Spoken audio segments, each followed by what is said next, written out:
முட்டை.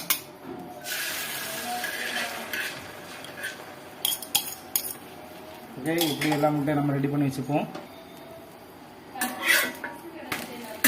அப்படி அடுத்த இது ரெடி ஆயிடுச்சு. அப்படி கரெக்டாக அப்படியே தூக்கி போட்டுருவோம். நெக்ஸ்ட்டு அடுத்த அதே மாதிரி 2 முட்டையும் பொரிச்சு.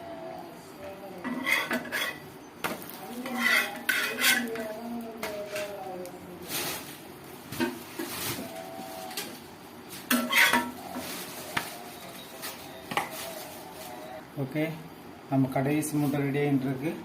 நம்ம கடைசி முட்டையில் லைட்டாக பெப்பர் பொடி,